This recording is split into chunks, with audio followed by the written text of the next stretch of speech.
से रिलेटेड है कि एसी वोल्टेज मिला था म्यूचुअल इंडक्शन के बेस पर होता है। कल बेटा ट्रांसफार्मर का थोड़ा सा इंट्रोडक्शन करवा था। बोला गया था बेटा ट्रांसफार्मर है क्या यूज ओनली फॉर किसके लिए, एसी सप्लाई। ठीक, ट्रांसफार्मर का जो यूज़ होता है हम केवल एसी सप्लाई के लिए कर सकते हैं, डीसी के लिए नहीं करते हैं।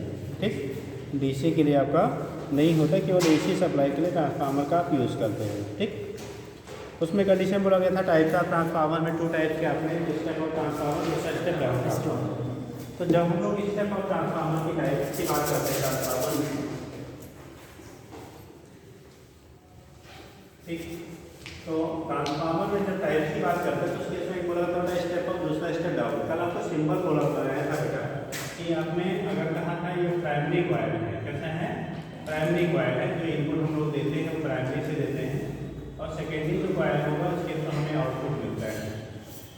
तो ये सिंपलाइजेशन होता है हमारे ट्रांसफार्मर का। सेकेंडरी कॉइल में यहाँ से आप आउटपुट लेते हैं। ठीक, ये प्राइमरी है, इसमें नंबर ऑफ टर्न्स को एनपी से दिखाते हैं, सेकेंडरी इसमें नंबर ऑफ टर्न्स को एनएस से दिखाते हैं। ठीक, ये ट्रांसफार्मर का सिंबल होता है। बोला जाता है कि नंबर ऑफ टर्न्स के बेस पे, क्योंकि सेम जो कोर मटेरियल होता है उसी पे आपका क्या होता है, इसके ऊपर से क्या करते हैं हम लोग, रैपिंग करते हैं। ठीक, आप लोग टेस्ट में इसका नंबर ज़्यादा आया बेटा, कितना है आपका, 357, और उसके और 391 फ्री का है। हाँ, लड़का है वो 500 वो सर वहाँ पंडित राजन पे पहले पढ़ते थे, जब वहाँ पर चलता था। अच्छा, विवेक जानते थे, विजय प्रताप, विक्रम। अच्छा विक्रम, आप जानते हैं विशाल। हाँ, शायद वो ही यहाँ पे बैठे इस समय है कहाँ, वो घर पर ही घर पे पढ़ते हैं अकेडमी से। अच्छा अच्छा अच्छा, ठीक है, पढ़ने में ये बात भी ठीक ठाक है। चलिए, तो टाइप्स आप क्या रखे आपने, ट्रांसफार्मर की जब बात करेंगे तो ये हो गया एनपी और ये हो गया क्या, एनएस। ठीक, तो एक एनपी है, दूसरा क्या हो गया आपका एनएस हो गया, NP and NS. Number of turns के बेस पे बेटा, नंबर ऑफ किसके बेस पे, टर्न्स के बेस पे इसको 2 कैटेगरी हम लोग डिवाइड कर देते हैं। एक स्टेप अप होता है, ये क्या कहते हैं हम लोग, step up transformer, step up. जब स्टेप अप कहेंगे तो बोला जाता है अगर एनएस की value, if NS greater than कितना है, एनपी, तो ऐसे ट्रांसफार्मर को हम लोग कहते हैं बेटा वो स्टेप अप होगा। स्टेप अप ट्रांसफार्मर और दो ट्रांसफार्मर, ठीक, स्टेप अप ट्रांसफार्मर और क्या, दो transformer if number of turns in the secondary coil is greater then number of turns in the primary coil. जिनमें सेकेंडरी कॉइल में जो नंबर ऑफ टर्न्स हैं वो प्राइमरी कॉइल के रिस्पेक्ट में क्या होते हैं, ज़्यादा होते हैं, उसे हम लोग क्या कहते हैं, स्टेप अप ट्रांसफार्मर। तो स्टेप अप ट्रांसफार्मर वैसे हो गए जिनमें आपके सेकेंडरी कॉइल में नंबर ऑफ टर्न्स की जो वैल्यू होती है वो प्राइमरी कॉइल के जो नंबर ऑफ टर्न्स हैं उनके रिस्पेक्ट में आपका ज़्यादा होता है। ठीक, तो वो कहलाएगा आपका कौन सा, स्टेप अप ट्रांसफार्मर कहलाएगा। ठीक है, तो स्टेप अप ट्रांसफार्मर आपने उसे कहा जिसमें सेकेंडरी कॉइल में नंबर ऑफ टर्न्स की वैल्यू प्राइमरी कॉइल के रिस्पेक्ट में क्या होता है आपका, लार्ज होता है, ग्रेटर होता है, तो उसे आप बोलेंगे स्टेप अप ट्रांसफार्मर। और जो स्टेप अप ट्रांसफार्मर है इसका वी या सेकेंडरी कॉइल के थ्रू जो आपका क्या होगा, आउटपुट वोल्टेज होगा वो बेटा ज़्यादा मिलेगा इनपुट की तुलना में। ठीक, और अगर आउटपुट वोल्टेज ज़्यादा है यानी आई एस लेस देन क्या हो जाएगा, आई क्यू, क्योंकि पावर कांस्टेंट होता है। आइडियल ट्रांसफार्मर के लिए पावर की वैल्यू क्या होती है, कांस्टेंट होता है।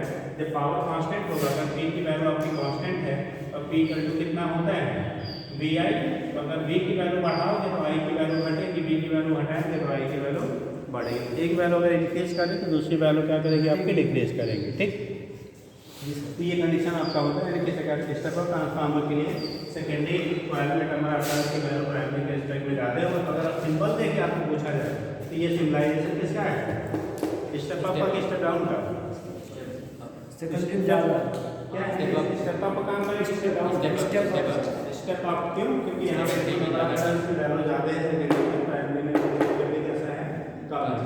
अगर सेकेंडरी में ज़्यादा है प्राइमरी के रिस्पेक्ट में तो इसे स्टेप अप कहेंगे, और जहाँ प्राइमरी में ज़्यादा होगा सेकेंडरी में कम होगा तो उसे स्टेप डाउन कहेंगे। और कितना आप यह डाउन करेगा, ठीक है, वो उसके नंबर ऑफ टर्न्स के द्वारा हम लोग डिसाइड करते हैं। जितना ज़्यादा नंबर ऑफ टर्न्स का डिफरेंस दोनों में रहेगा, आप बोलोगे उतना ही वो उसका क्या करेगा, ट्रांसफॉर्मेशन रेशियो ज़्यादा होगा यानी कि उतना ही वो चेंज ज़्यादा करेगा। अगर सेकेंडरी में नंबर ऑफ टर्न्स की वैल्यू प्राइमरी के रिस्पेक्ट में जितना ज़्यादा लार्ज होगा, आउटपुट वोल्टेज वो प्राइमरी जो इनपुट होगा उसके रिस्पेक्ट में उतना ज़्यादा होगा, उतना ही क्या होगा, ज़्यादा होगा। ठीक, उल्टा कर लो, अगर हम लोग सेकेंडरी में, ठीक, इसी का रिवर्स कर देंगे, अगर प्राइमरी में ज़्यादा है तो उतना ही वो ज़्यादा डिक्रीज करेगा। मतलब जो चेंजेज आ रही हैं वो नंबर ऑफ टर्न्स पे आपके क्या करेंगे, डिपेंड करती हैं।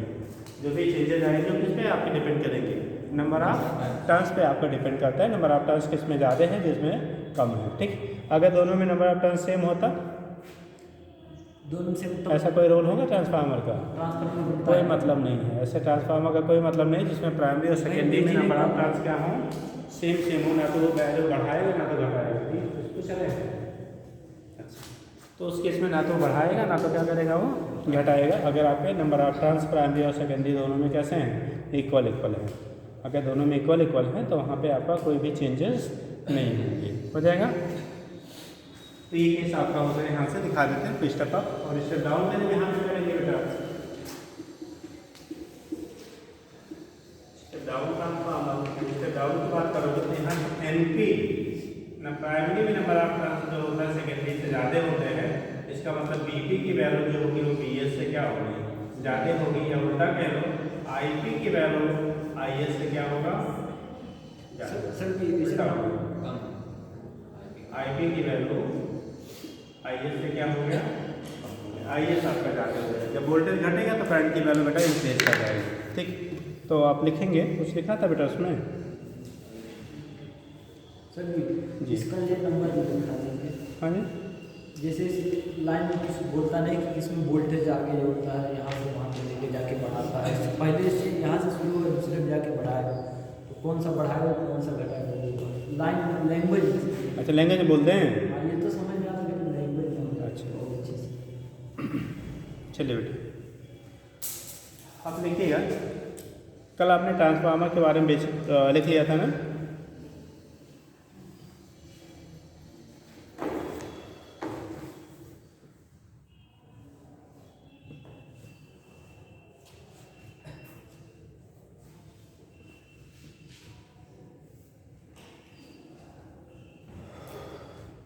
लिखिए इसमें अपने हाँ, स्टेप ऑफ ट्रांसफार्मर लिखिएगा।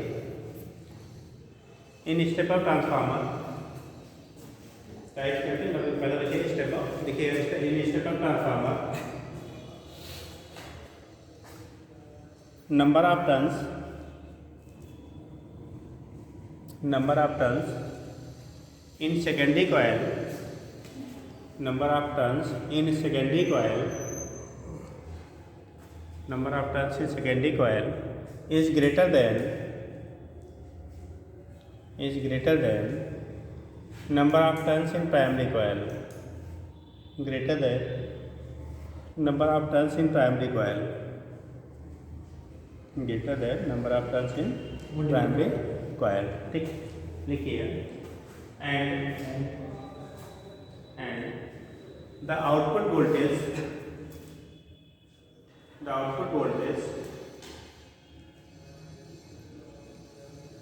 Vs, the output voltage Vs is greater than input voltage Bp, देखिए नेक्स्ट ऐसे for an ideal transformer, ideal transformer हो गया बेटा, तो पी की वैल्यू क्या होगी आपकी, कांस्टेंट होगी। For an ideal transformer P equal to constant, यानी कि पी एस की जो वैल्यू, पी इनपुट की जो वैल्यू होगी, पी आउटपुट की क्या होगा, बराबर होगा। इनपुट और आउटपुट जो होगा वो दोनों के इक्वल होंगे।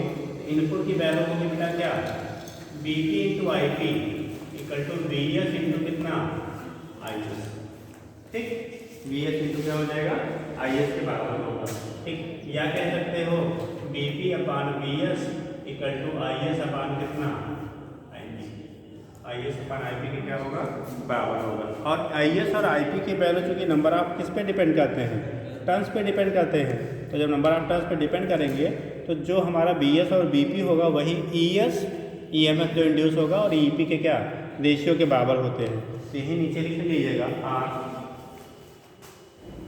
देखो जो इंड्यूस ईएमएफ हो गया ES upon EP equal to कितना BS upon BP equal to हो जाएगा बेटा आईपी अपान कितना आईएस इक्वल टू होगा एनएस अपान एनपी। और इसी को कहा जाता है के, क्या कहते हैं इसी को के कहते हैं। वह के बीएस अपान बीपी है बेटा। वह की को कहा जाता है ट्रांसफॉर्मेशन रेशियो। क्या कहते हैं बेटा ट्रांसफॉर्मेशन रेशियो। ठीक, कितना वो ट्रांसफॉर्म करेगा जो इनपुट वोल्टेज है और आउटपुट है उनका क्या रेशियो होगा। जितना ट्रांसफॉर्मेशन रेशियो की वैल्यू ज़्यादा होगी आउटपुट वोल्टेज उतना ही ज़्यादा मिलेगा। ठीक, आउटपुट वोल्टेज की वैल्यू के लिए क्या हो जाएगी ज़्यादा हो जाएगी। तो यही पे लिख लीजिएगा for step of transformer, step of transformer के इज ग्रेटर देन कितना 1।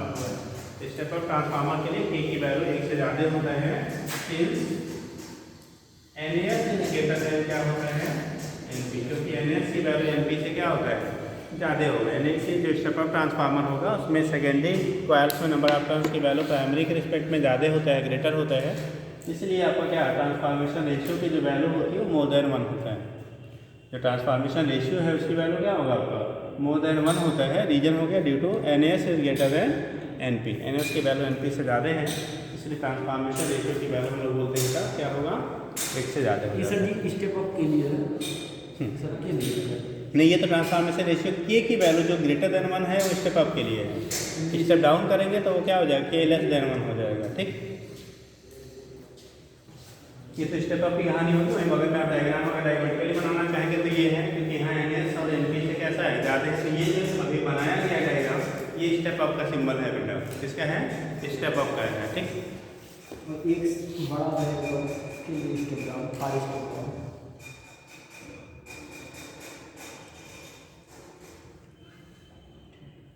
हो गया। Yes sir.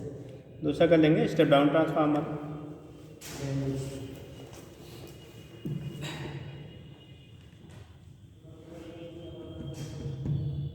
स्टेप डाउन के लिए जब आप बात करोगे तो कंडीशन क्या बनेगा। देखो देखिए इन स्टेप डाउन ट्रांसफार्मर लिखिए सर। अब देखिए आप दिखा रहे तुम्हें तो बोले हो, मैं तुमने स्टार्ट में तो लिख ही दिया था। In step down transformer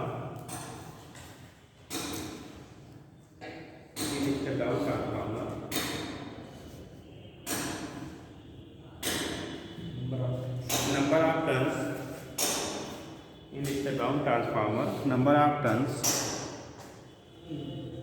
in secondary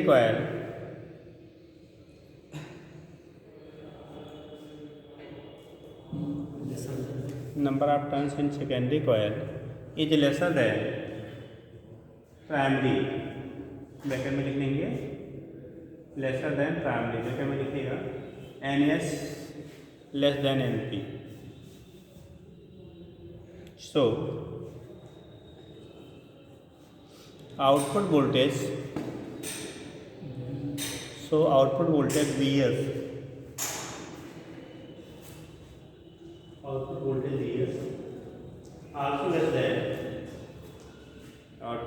Vs, also less than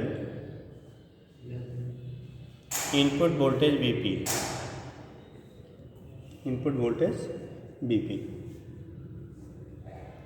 हो गया input voltage Vp। And transformation ratio output voltage Vs less than input voltage Vp। And transformation ratio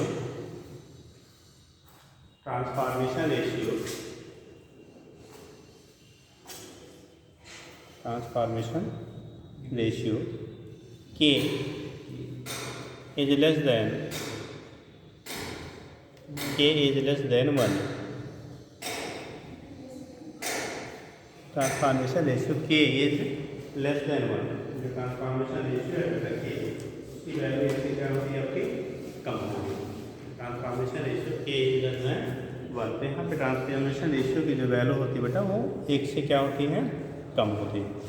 transformation ratio के इज लेस देन क्या हो जाएगा, 1 हो जाता है। ठीक, अगर सिम्बलाइज हम करेंगे बेटा तो यहाँ पे स्टेप डाउन के लिए जब लिखोगे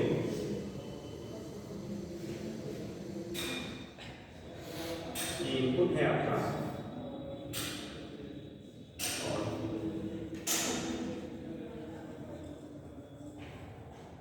ये आपके सामने क्या देगा,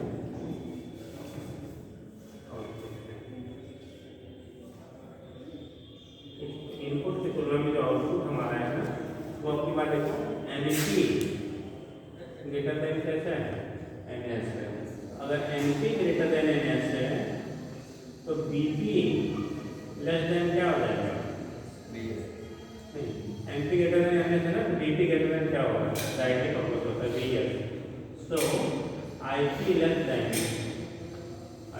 के की वैल्यू लेस देन क्या हो जाएगा, क्योंकि के जो होता है एनएस अपान एनपी होता है तो के की वैल्यू इससे क्या हो जाएगा, कम हो जाएगा। ठीक है, मैथमेटिकल के लिए वैसे बनाना चाहिए, बना लीजिए। तो इसे हम लोग कह लेते हैं क्या होगा, आप किसी भी ट्रांसफार्मर का जो ट्रांसफॉर्मेशन रेशियो है वैल्यू जितना बेटा ज़्यादा होगा हम बोलेंगे वो उतना ज़्यादा वोल्टेज को क्या मैग्नीफाई करेगा यानी बढ़ा लेगा, उतना ज़्यादा वहाँ पे इंक्रीजमेंट उसके थ्रू हो पाएगा। और जितना एमपी की वैल्यू ज़्यादा होगी उतना ही वो वोल्टेज को क्या करेगा, रिड्यूस कर पाएगा। जैसे आप मोबाइल चार्ज करते हैं, चार्ज करते हैं जी सीधे तार ला के उसमें बैटरी में लगा देते हैं क्या, चार्जर से करते हैं। तो जो आपके मोबाइल का चार्जर होता है बेटा ना, क्योंकि अलग अलग कंपनियों के जो मोबाइल्स हैं उनकी अलग अलग इनपुट वोल्टेज होता है, मतलब चार्जिंग के लिए जो इनपुट वोल्टेज है कोई 4.5 वोल्ट पे चार्ज होता है, कोई 4 पे होता है, कोई 3.5 पे होता है। 4.5 से कुछ कंपनियाँ एक आध हैं जो आपका 5 एंड 5+ पे चार्ज करती हैं। ठीक, 5 वोल्ट पे भी कुछ बैटरी कुछ कंपनियों का है। चार्जर 5 वोल्ट वाले आते हैं, चार्ज उसको 5 वोल्ट सप्लाई देता है। ठीक, तो इस कंडीशन में क्या होता है, यानी कि जो जितना कंडीशन क्या है, जितने वोल्ट है इसका मतलब वो चार्जर उस कंपनी का आपको 220 जो घर में आपके यहाँ सप्लाई आ रही है 220 वोल्ट, उसको रिड्यूस करके कितने वोल्ट तक पहुँचा रहा है। मान लो जो आपके 4 वोल्ट के क्या है इनपुट चाहिए उसको बैटरी को चार्ज करने के लिए आपका, तो 4 वोल्ट पे 5 वोल्ट चाहिए तो 5, ठीक है 4.5 है तो 4.5। पुरानी जो मोबाइलें आती हैं वहाँ 3.5 वोल्ट की मोस्टली हुआ करती थी, 3.5 मतलब जो भी है इनपुट चार्जिंग वो उतना चाहिए। आप देखते होंगे कभी कभी कहते हैं कुछ चार्जर से चार्ज करते बड़ी जल्दी चार्ज हो जाता है और कुछ वाले से बड़ा टाइम लगता है, होता है ना। तो डिपेंड वही करता है कि अगर आपकी बैटरी मान लो 4 वोल्ट की 4 वोल्ट चार्जिंग रेट है और आपने 5 वोल्ट वाले से चार्ज कर रहे हो तो क्या होगा, जल्दी हो जाएगा। और 4 के बजाय 3 वाले से करेंगे तो टाइम ज़्यादा लगेगा। ठीक, तो उस कंडीशन में क्या होता है, इसलिए किसी से ज़्यादा टाइम लगता है और किसी से कम लगता है। बट अगर आप वेरिएबल मल्ट क्या चार्जर से अपने मोबाइल को बार बार चार्ज करेंगे तो आपकी बैटरी क्या होगी, जल्दी चली जाएगी, है ना। ठीक, जैसे मान लो आपको कैपेसिटी है 50 किलो वियर करने का, 2 कुंटल ला दिया जाए आपके ऊपर तो क्या होगा, कुछ दिन के बाद हाथ पाँव और क्या घुटने चले जाएंगे, हड्डियाँ चली जाएंगी। तो ऐसी कंडीशन आपका वहाँ भी होगा। अगर आप एक्सेस में पावर दे देंगे तो क्या होगा, वो डैमेज जल्दी होगा। ठीक, इसीलिए आप हर कंपनी का मोस्टली कॉमन तो सबका वही वोल्टेज रेटिंग 4.5 या 5 तक, 5 बहुत कम होती है। ठीक है, 3.5 से लेकर 4.5 वोल्ट के बीच में मोस्टली आई करती है। ठीक, तो इसीलिए डिफरेंट ब्रांड वाले से बार बार चार्ज नहीं करना चाहिए अगर कोई आपको इमरजेंसी नहीं है कि किसी को पाया उसी में लगा लिया, चार्ज तो होगा बट उसकी आपकी जो क्या होगी, धीरे धीरे बैटरी की जो लाइफ है वो घट जाती है। ठीक है जी, तो इसलिए जो है जिस कंपनी है उसी कंपनी का दूसरा है तब तो ठीक है, बट अगर कंपनी का है तो वहाँ पे प्रॉब्लम क्रिएट होगी। ठीक हो गया, तो ये केस आपका होता है। यहाँ से आप दिखा देते हैं क्या होगा, स्टेप अप और स्टेप डाउन ट्रांसफार्मर। आगे लिख लीजिएगा, नोट कर लिया बेटा, बन गया। किसी को स्टेप अप और स्टेप डाउन क्या कहते हैं, हम ट्रांसफार्मर कहते हैं। कौन सा स्टेप अप होगा, कौन सा स्टेप डाउन होगा। ठीक, आगे लिखिएगा। तो ये तो केस आपके हो गए ट्रांसफार्मर का। स्टेप अप और स्टेप डाउन ट्रांसफार्मर क्या होते हैं उसके बेस पर आपका यहाँ से रिप्रेजेंटेशन हो जाता है। ठीक, नेक्स्ट करेंगे heading efficiency of transformer. Efficiency of transformer, efficiency of transformer.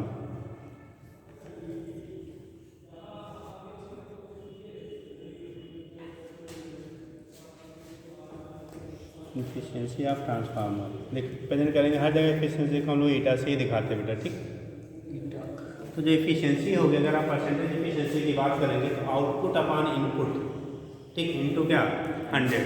किसी भी सिस्टम की जो इफिशियंसी होती है हम लोग पहले से पढ़ते आए हैं ना, आउटपुट अपॉन क्या होगा इनपुट, ठीक है, का रेशियो जो होता है इफिशियंसी कहलाएगा। और उसी को आप परसेंटेज में लेंगे तो इनटू क्या कर लेंगे आप 100 कर लेंगे। जो परसेंटेज इफिशियंसी होती है आउटपुट अपॉन इनपुट इनटू कितना 100 के बराबर होता है।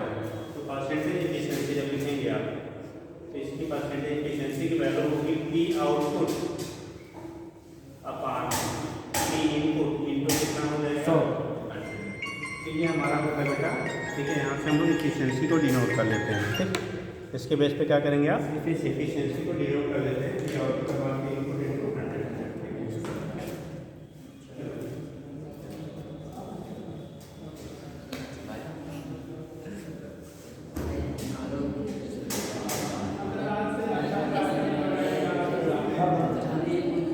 ये कौन सी बात है?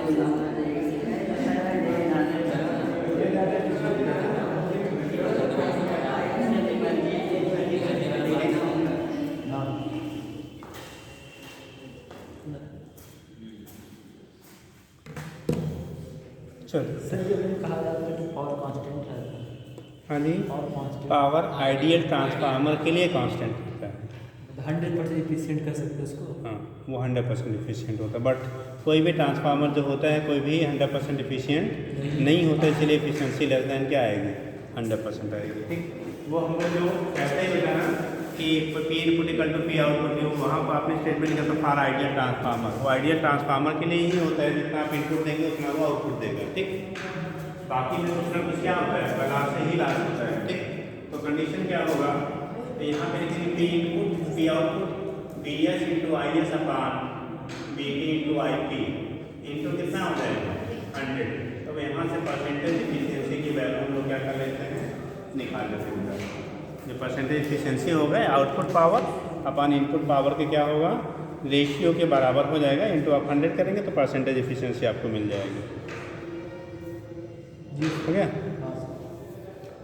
तो ये केस आपका होता है बेटा, यहाँ से इफिशियंसी आप फाइंड आउट कर लेते हैं। और आइडियल के लिए वही लिख लेना, फॉर आइडियल ट्रांसफार्मर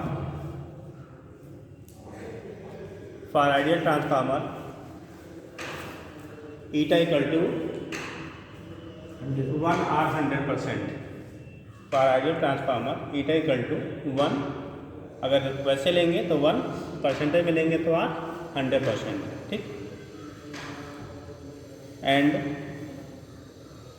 ये फॉर प्रैक्टिकल ट्रांसफार्मर जो प्रैक्टिकली हम लोग यूज़ करते हैं, फॉर प्रैक्टिकल ट्रांसफार्मर ईटा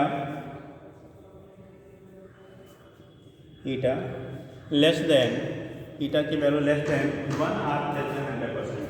ईटा की वैल्यू जो होगी लेस देन 1 और ईटा लेस देन कितना 100% होता है।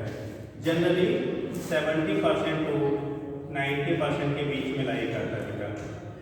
जो हमारे प्रैक्टिकल ट्रांसफार्मर हम लोग यूज़ करते हैं ना, उसमें जो हमारा क्या होता है उनका इफ़िशियंसी होती है वो 70 to 90% आपकी पाई जाती है प्रैक्टिकली। अब वो अलग अलग क्यों पाई जा रही है वो डिपेंड करता है बेटा उसमें कोर मटेरियल कैसा है, डेप्थ में इंसुलेशन है, ठीक है। तो वो सब फैक्टर्स पे आपका डिपेंड करता है कि कितना होगा। और बाकी जो हमारे यानी कि 30 to 10% यानी 10 to 30% हुआ है, अगर 70% अगर मिल रहा है एफिशिएंसी इसका मतलब 30% लास्ट किया उसने, 90% तक मिल रहा है उसका मतलब 10% उसने लास्ट किया। ये जो 10 to 30% लॉसेज है बेटा वो अलग अलग फॉर्म में होते हैं। आपको कल बोला गया था, ठीक है, हीटिंग के फॉर्म में, ठीक है, हमिंग लॉस होता है, आवाज़ जो निकलती है आपकी, ठीक है। कुछ आपके जो एडी करंट का जनरेशन होता है उसकी वजह से भी हमारे क्या होते हैं लॉसेज होते हैं। कुछ कापर लॉस होता है, कापर लॉस मतलब क्योंकि कॉइल हमारा कापर का बना होता है। अच्छा, कापर का रेजिस्टेंस होता है कि नहीं बेटा, खड़े हो जाओ। कापर वायर जो होता है उसका प्रतिरोध होता है कि नहीं, होता है ज़्यादा कि कम? अच्छा, कम होता है। आप पड़ोसी खड़ा करो अपने, ज़्यादा होता है कि कम होता है जी? नहीं पता है, मैंने होता है इतना पता है कि नहीं? अच्छा, होता है जी। आप नहीं पता जी, ज़्यादा होता है जी।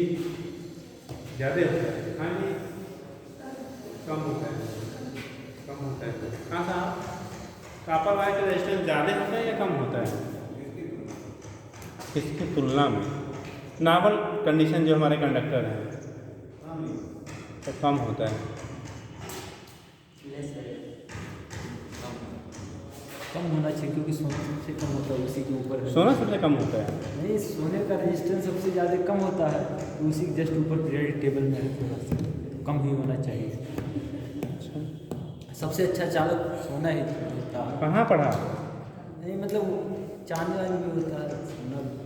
सोना सबसे मार्केट में बिकते ज़्यादा है, चांदी सबसे ज़्यादा है। हाँ, वही सोना हाँ हाँ, नहीं सोना चांदी नहीं, च्यवनप्राश थोड़ी है। ठीक, चांदी का सबसे ज़्यादा होता है। रेजिस्टेंस कम होगा।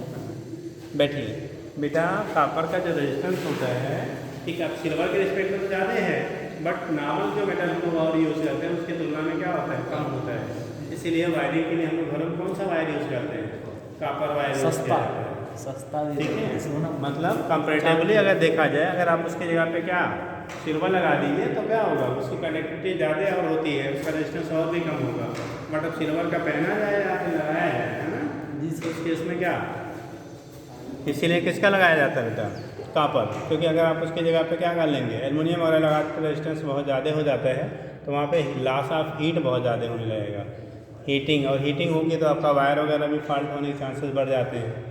ठीक है, क्योंकि घर में जो वायरिंग होती है तो उसमें मल्टीपल वायर एक दूसरे के कांटेक्ट में होते हैं, टच में होते हैं, तो हीटिंग होगी, आपका वायर ऊपर मेल्ट करेगा तो फिर फॉल्ट होगा, सारी चीज़ें बंद कर देंगे। ठीक, तो इसलिए जनरली हम लोग क्या करते हैं, कॉपर वायर का यूज़ करते हैं। और मार्केट में अलग अलग कंपनियों का जो रेट होता है वो अलग अलग होता है। जैसे वही उतने ही क्या का जो वायर है, कुछ कंपनियों का थोड़ा महंगा है, कुछ का सस्ता है। उसमें दो फैक्टर पे डिपेंड करता है, एक कंपनी कितनी ब्रांडेड है, कितना प्रचार करती है, भाई प्रचार घर से थोड़ी करेगी, ठीक, तो उस पर कितना इन्वेस्ट कर रही है, और दूसरा उसकी क्वालिटी पे भी डिपेंड करता है। ठीक है, अगर क्वालिटी उसकी बेहतर है, परसेंटेज उसमें कॉपर के ज़्यादा हैं, बाकी उसकी कोटिंग जो मटेरियल यूज़ की गई है वो बेस्ट क्वालिटी की गई है, तो उसका रेट थोड़ा क्या होगा, ज़्यादा होगा। ठीक, अगर क्वालिटी नहीं सही है तो उसके कंडीशन में रेट थोड़ा कम होगा तो आपको सस्ता मिल जाएगा। तो इसीलिए क्या करते हैं, मार्केट वाले अलग अलग कंपनियों का जो रेट होता है थोड़ा बहुत फ्लक्चुएटेड होता है। ठीक है, कभी कभी सस्ते वाले में भी अच्छी क्वालिटी मिलती है, भाई वो प्रचार पे नहीं खर्च कर रहा, बड़ी बड़ी कंपनियां पता है 40% 30% कहाँ एडवर्टाइजमेंट में ख़त्म कर रही हैं, तो वो आप ही से तो लेंगी। ठीक, और जो ऐसी हैं अगर उसने क्या क्वालिटी मेंटेन किया हुआ है तो उस केस में क्या होगा, प्रचार सस्ता भी होगा और फिर क्वालिटी भी मेंटेन रहेगी, है ना। तो ऐसा नहीं जो प्रचार ज़्यादा करता है वो अच्छा ही होता है। ठीक, तो बहुत सारे होते हैं कि फर्जी प्रचार कर करके क्या बहुत कुछ करते हैं, है ना।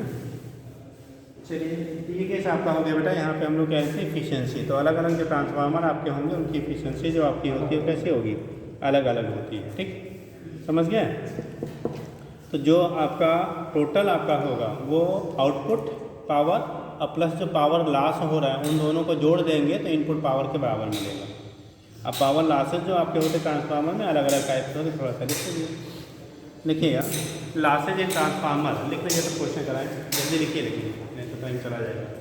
बाकी नाम खाली लिखने हैं, क्या लॉसेज इन ट्रांसफार्मर, जो पावर लॉस आपका ट्रांसफार्मर में होता है, लिखिए इन transformer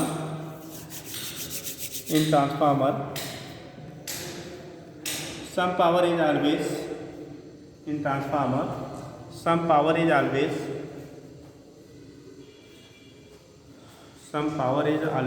loss, some power is always loss due to heating effect, बेटा, some power is always loss due to heating effect, comma flux leakage बेटा, FLUX फ्लक्स लीकेज। देखो क्योंकि वायरिंग जो होती है कल आपको बनाया गया था तो प्राइमरी और सेकेंडरी कोयल ओवर वाइंडिंग नहीं होते हैं। ठीक, एक साइड में प्राइमरी है, दूसरा साइड में आपका सेकेंडरी है, तो जब दोनों अलग अलग आपका क्या है साइड में है तो उस कंडीशन में कुछ ना कुछ प्राइमरी से जो फ्लक्स आपका जनरेट होगा वो सेकेंडरी में टोटल का टोटल पास आउट नहीं होगा, तो हमेशा कुछ ना कुछ फ्लक्स का क्या होता है लीकेजेज होते हैं। ठीक, तो फ्लक्स लीकेज की वजह हो गया एडी करंट कामा हिस्ट्रेसिस मैग्नेटाइजेशन जब आपका होगा, ठीक है, तो हिस्ट्रेसिस लास्ट में कुछ होगा, हिस्ट्रेसिस HYSTERESIS हिस्ट्रेसिस बेटा पीछे बताया जाता है मैग्नेटिज्म में हिस्ट्रेसिस कर ठीक, हिस्ट्रेसिस एंड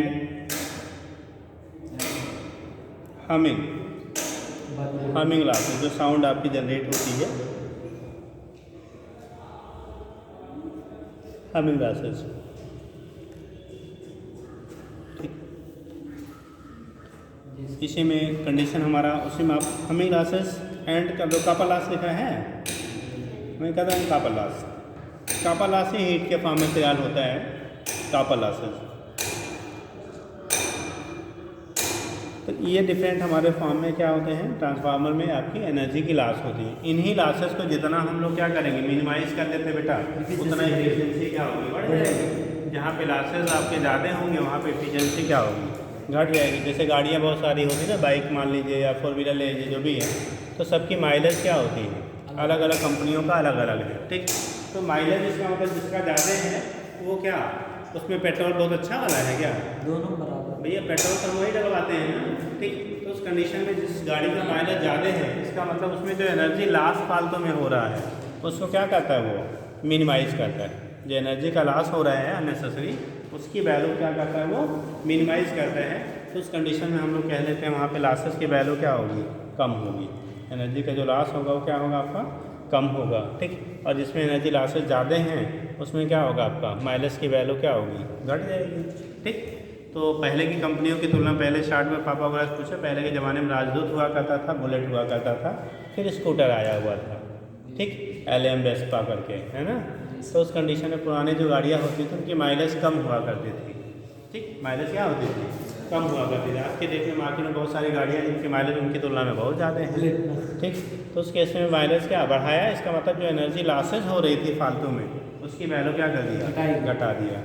पिछले टाइम पे जितना आपका क्या बुलेट वगैरह देता, आज उससे ज़्यादा तो हमारी 4 व्हीलर देने वाली आ गई है मार्केट में, है ना, ठीक। तो वो केस आपका क्या हुआ, इसका मतलब जितने में 2 पहिए चलते थे उतने में 4 पहिए चल लेते हैं, है ना। तो कंडीशन क्या हो गया, जो लॉसेज आपके होते थे उनकी वैल्यू को रिड्यूस किया गया, ठीक है। तो ये केस आपका होता है। इसी को जब लॉसेज कम होंगे तो एफिशिएंसी की वैल्यू क्या हो जाएगी, आपकी इंक्रीज कर जाती है, याद रहेगा। अगला लिखेंगे यूजेज ऑफ ट्रांसफार्मर, यूज लिख लीजिए, तब उसके बाद फिर क्वेश्चन करा दें, ये चैप्टर हो जाए ख़त्म। Usage of transformer,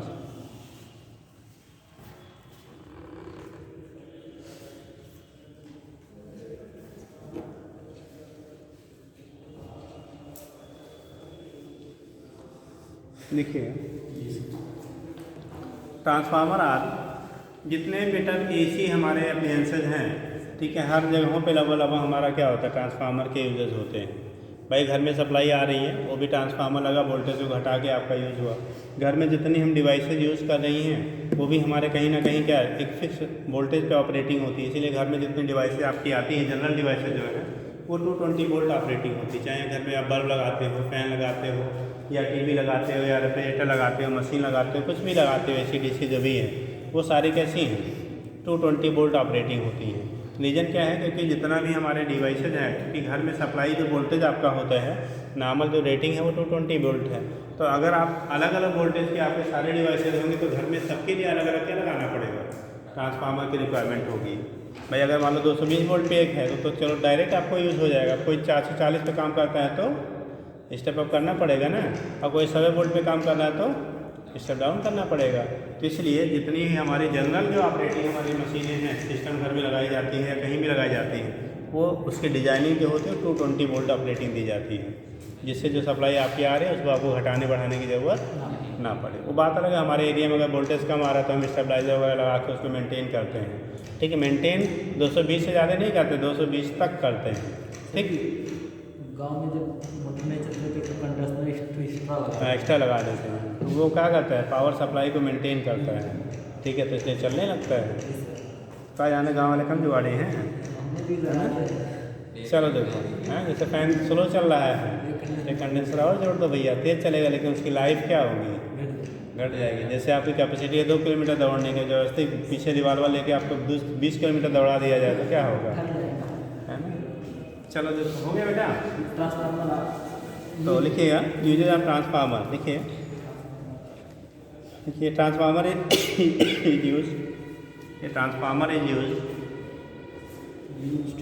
used in almost all AC operations, मतलब सभी एसी की जो भी चीज़ें हमारी हैं वहाँ पे हम लोग यूज़ करते हैं एसी ऑपरेशंस, ठीक।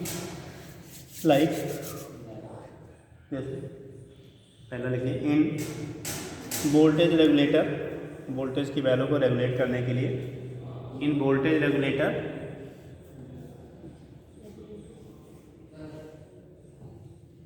Voltage regulator.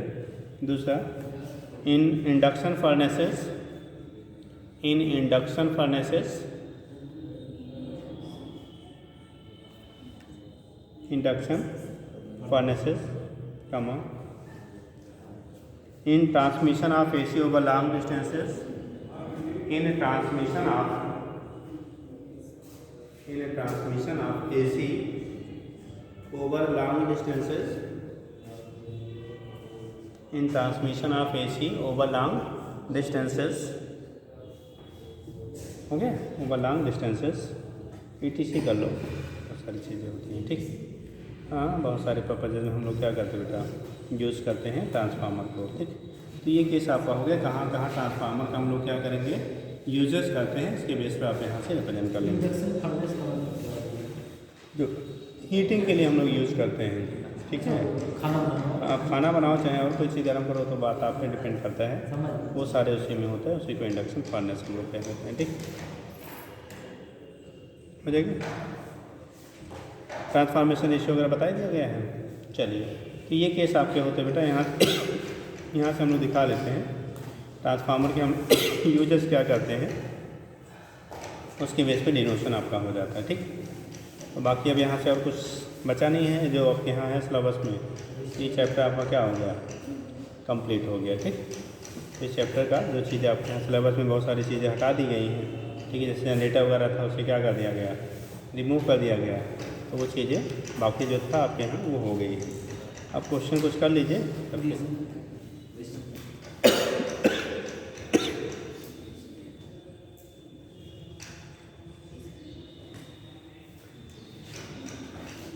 लिखिए ट्रांसफार्मर कुछ क्वेश्चन कर लीजिए।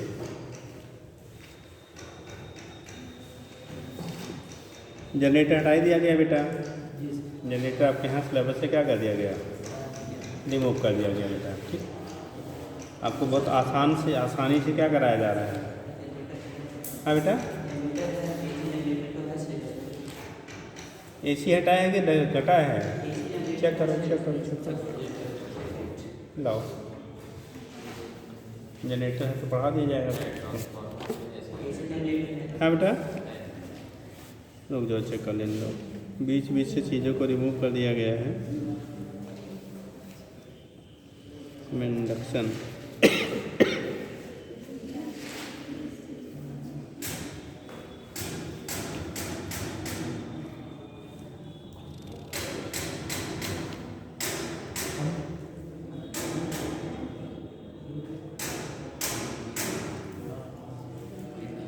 Eddy current, self and mutual induction, alternating current, peak RMS value, alternating current, voltage. AC generator है बेटा, DC वाला ही हटा, DC पहले से हटा हुआ था। चलिए तो इस पर क्वेश्चन कर लीजिए, कल AC जनरेटर पढ़ा दिया जाएगा, खत्म हो जाएगा, ठीक है। चलिए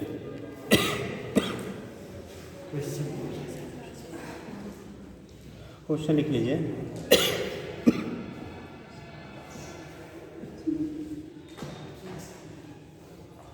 लिखिए, हाँ बढ़िया, ऐसे पहले देख लो फिर भी देखेंगे। हाँ, तो ट्रांसफार्मर में पहले क्वेश्चन कर लीजिए, तो फिर अब कल पढ़ा देंगे AC जनरेटर, तब उस पर करिएगा। लिखिए, ये स्टेप ऑफ ट्रांसफार्मर, ये स्टेप ऑफ ट्रांसफार्मर, तो बेटा स्टेप ऑफ ट्रांसफार्मर है। ये step of transformer is operate on 230 volt line operate on 230 बेटा 230 volt line and supplies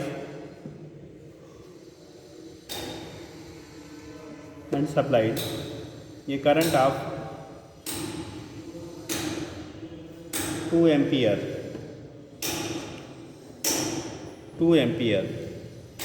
लिखिए। The ratio of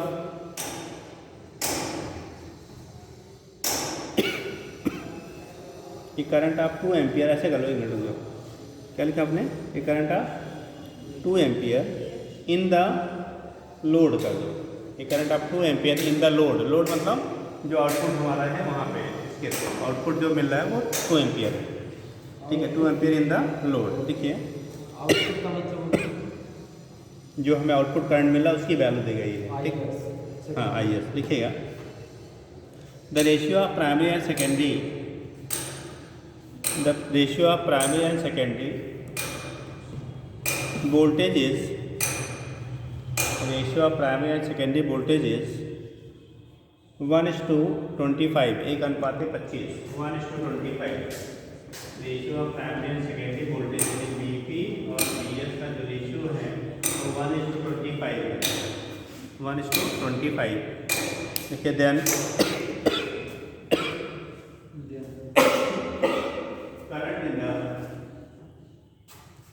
current in the primary coil will be, then current in the primary coil will be, primary coil में आपको current की value क्या होगी वो find करनी है, then current in the primary coil will be, होगा, primary coil में करंट की वैल्यू क्या होगी वो डिटरमाइन करनी है। साइन हो गया बेटा सबका,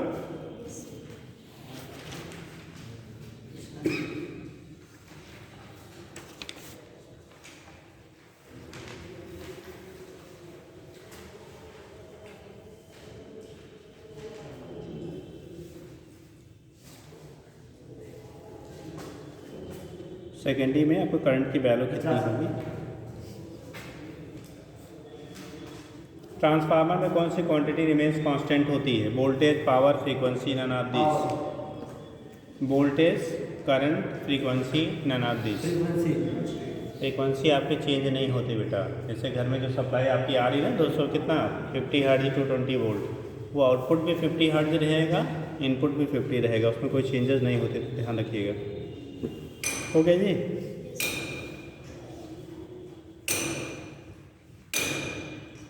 कितना है भैया, 50, हाँ हमारा 50, आपका 50, आपका 50, और लोग का कितना इनपुट करंट होगा,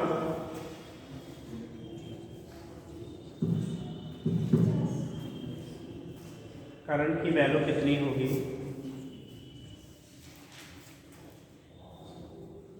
जो करंट होगा उसकी वैल्यू कितनी होगी ये बताना आपको।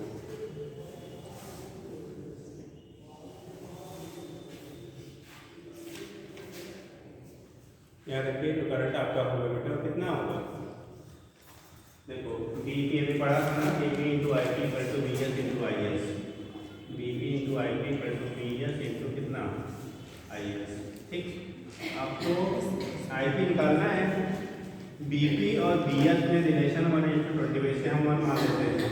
आई पी की वैल्यू कितना है निकालना है बेटा, और बी पी की बी एस की वैल्यू मान लो 25 है, आई एस कितना वोल्ट है, कितने एम्पियर है 2 एम्पियर, तो आई पी की वैल्यू कितनी हो जाएगी 25 मतलब 50, मतलब सेकेंडरी कॉइल में अगर आपको 2 एम्पियर का करंट फ्लो हो रहा है और उसका रेशियो जो आपका है वोल्टेज का वो 1:25 है, तो प्राइमरी में जो क्या होगा करंट की वैल्यू 50 एम्पियर के बराबर होगा, ठीक। दूसरा स्टेप लिख लीजिएगा बेटा, हो गया। लेकिन याद रखेंगे ये B P into I P equal to B S into I S केवल आइडियल ट्रांसफार्मर के लिए हम लोग यूज़ कर सकते हैं, अगर वो हाँ जिसकी एफिशिएंसी 100% है, अगर आपका 100% नहीं है तो फिर हमें कैलकुलेट करना पड़ेगा। तो एक क्वेश्चन उस पर भी कर लीजिए उस टाइप का। लिखिए ये 220 वोल्ट इनपुट इज, ये हाँ क्वेश्चन है, ये 220 volt input is supply to a transformer, 220 volt input is supplied to a transformer. Okay. The output current drawn is 2 ampere.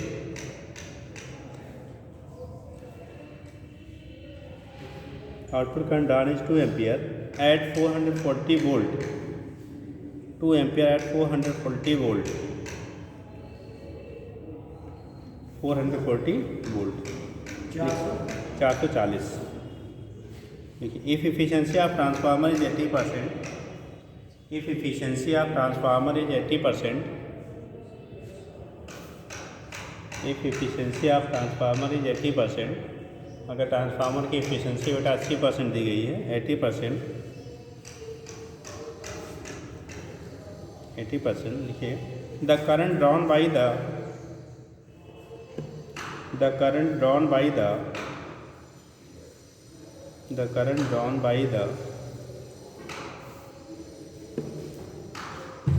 Primary winding of the transformer is current drawn by the primary winding of the transformer is, मतलब primary जो circuit है, primary wire में कितना current flow करेगा transformer के, primary winding of the transformer is current drawn by the primary winding of transformer is,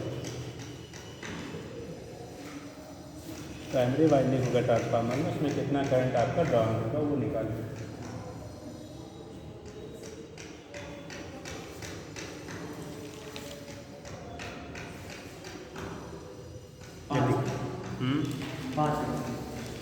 क्या साहब? 5 ampere. अरे मिला लीजिए, जल्दी में हैं आप। ऑप्शन है एक, ऐसा नहीं है आपका, बट सही है कि गलत है ये तो फिलहाल।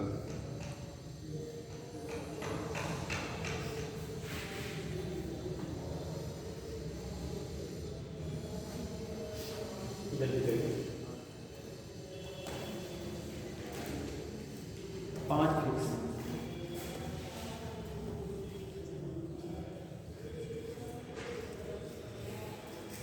आप लोगों ने लाइट में तो प्लस हो रहा है क्या?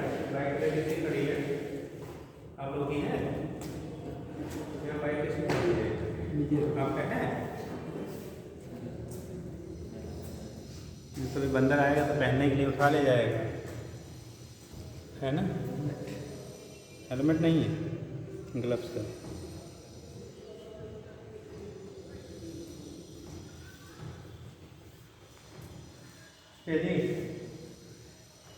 चलिए 5 ही आया भैया, कोई चेंज नहीं आया?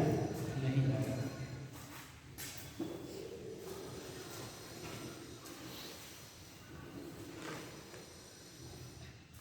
अभी हम लोगों ने एफिशिएंसी लिखा था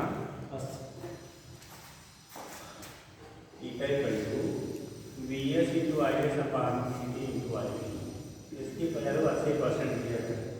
80 बराबर हो जाएगा VS की वैल्यू 440 और करंट कितना मिला 2 एम्पीयर अपॉन BP की वैल्यू BP into IP, 220 दिया है फिलहाल। 100% है तो 100 गुणा नहीं। हाँ, परसेंट यहाँ पे हमने लिख दिया बेटा, इधर भी तो 100 से कम है। यहाँ पे जब करोगे अब देखो हमें चाहिए क्या, पहले IP निकालना है हमको, ठीक? तो ये कंडीशन आपका हो गया, इसमें इधर कर लीजिए भैया, तो क्या करिए इधर करिए, तो IP की जो वैल्यू आएगी ये ऐसा एक काट लेते हैं, कितने बार जाएगा 2 4 into 100 अपॉन 80 एक कर दिया, अब 4 दूनी 8, 2 5 कितना हो गया 5 क्या आ गया एम्पियर आ गया, कितना आ गया 5 एम्पियर आ गया। तो यहाँ से वैल्यू आपकी कितनी आ गई, यानी जो एफिशिएंसी और इनपुट जो का क्या है आपका करंट होगा वो 5 एम्पियर के क्या हो जाएगा आपका बराबर हो जाएगा। अगर यहाँ पे इनपुट हम लोग निकालेंगे तो कितने एम्पियर आपका आ जाएगा 5 एम्पियर के इक्वल हो जाएगा, ठीक? समझ गया? डायरेक्ट वो मत लगा देना VS IS equal to BP IP, अगर डायरेक्ट लगाओगे तब कितना आ जाएगा भैया अगर ये वाला फार्मूला लगा देंगे तो कितना आएगा जी? अगर इसको करोगे तो B P into I P equal to B S into कितना आई एस। बी पी की वैल्यू 220, आई पी की वैल्यू निकालना है, बी एस की वैल्यू 440 और आई एस की वैल्यू 2। तो यहाँ पे आई पी निकालोगे तो 4 आ जाएगा, 440 2/220 कितना आ गया? 4 एम्पियर। ऐसे तो कितना आता है? 4। लेकिन ये तब लगता है जब आइडियल होता है, जब एफिशिएंसी 100% होती, बट आपका 100% नहीं है, ठीक है। वैसे क्वेश्चन बनाने वाले ने गलती किया, तो पहला एक ऑप्शन 4 एम्पियर देना चाहिए, लेकिन दिया नहीं, ठीक। तो उस कंडीशन में क्या होगा, यहाँ पे जो वैल्यू हमें मिले वो कितनी मिलेगी? 4 एम्पियर तब होता है जब 100% एफिशिएंट होता है, बट यहाँ पे एफिशिएंसी 80% है, तो एफिशिएंसी वाला फिर फार्मूला आप यूज़ करके लगाइएगा, हो जाएगा। तो ये केस आपका होता है, यहाँ से हम रिप्रेजेंट कर लेते हैं।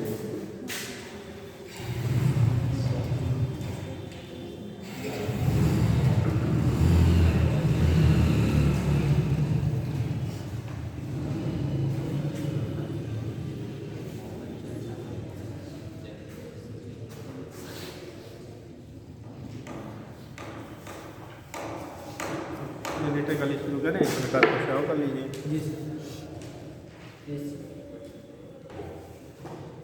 देखिए, N ideal transformer has an ideal transformer has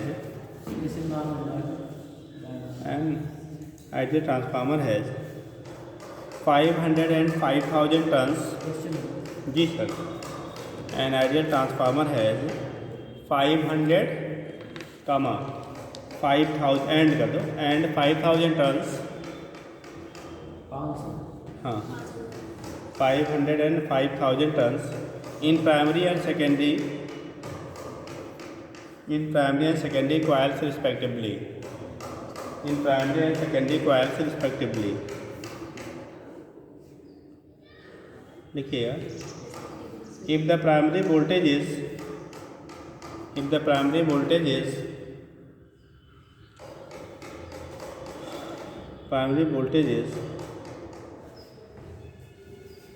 6 volt, then secondary voltage will be,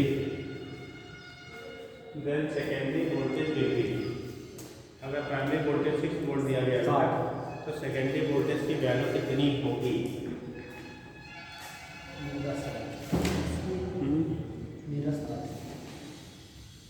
secondary voltage की वैल्यू कितनी होगी ये बताना है। प्राइमरी वैल्यू अगर 6 है तो सेकेंडरी वाला कितना होगा?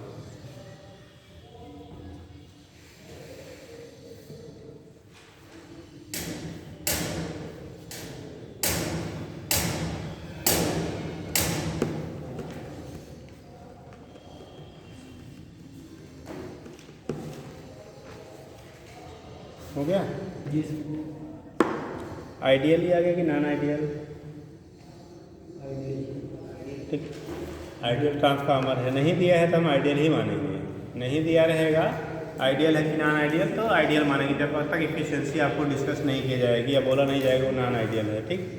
तो उस केस में क्या करेंगे, आपको बोला क्या गया बेटा, एक में 500 टन है, सेकेंडरी में 5,000 टन है, ठीक है। बीपी की वैल्यू दी गई है, किसकी वैल्यू दी है? बीपी की वैल्यू दी है, बीएस की वैल्यू हमें निकालना है, तभी हम लोग फार्मूला निकाल सकते हैं।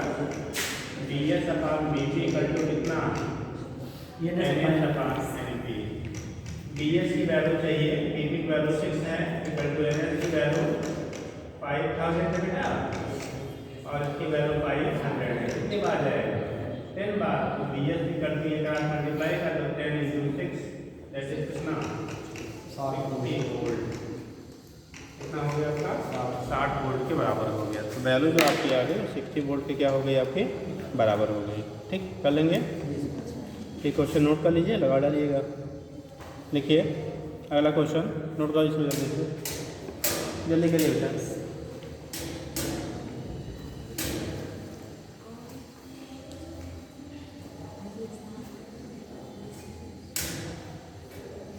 बोलें कि प्राइमरी वाइंडिंग ऑफ ट्रांसफार्मर, अलग क्वेश्चन करिएगा। Primary winding of transformer has 500 tons. Primary winding of transformer has 500 tons, whereas secondary has 5000 tons. Secondary has, ऐसे कर लो, पहला वाला 500 है, दूसरा वाला सब बदल लो तो चलो ऐसे लिखो 5000 tons. देखिए, the primary is connected to an AC input of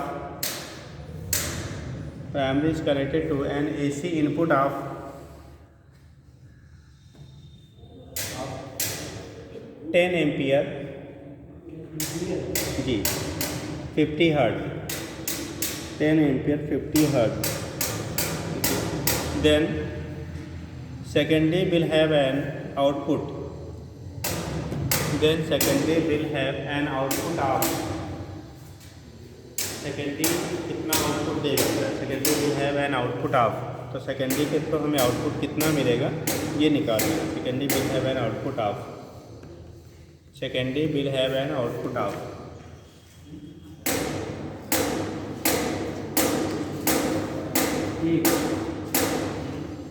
एक एम्पियर मेरा कितना एफिशिएंसी कितना दिया गया इनपुट 10 एम्पियर 50 हर्ट्ज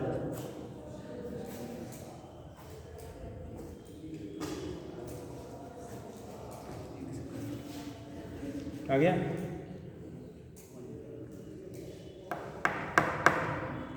हम लोगों ने फार्मूला पढ़ा था बेटा, एक तो ये फार्मूला पढ़ा था, दूसरा पढ़ा था क्या, I/S upon IP equal to NP upon क्या, NS.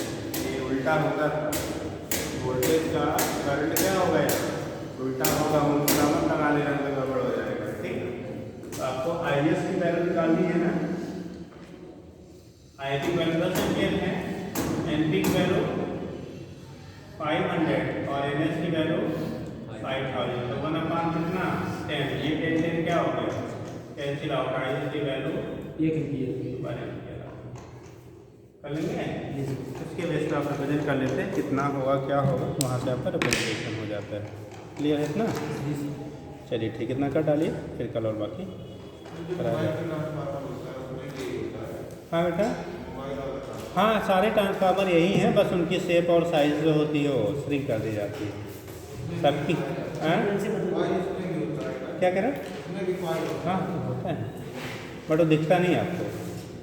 जो चार्जर होगा उसे तोड़िए ना तो देखिए ऐसे प्लेट ऐसे दिखेगी, मतलब ट्रांसफार्मर का शेप जो है उसमें बना रहेगा. ठीक, हाँ नहीं बल्ब ट्रांसफार्मर नहीं होता है. हाँ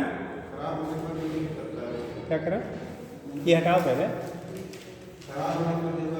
मतलब एक बार जमता है फिर बन जाता है ऐसा.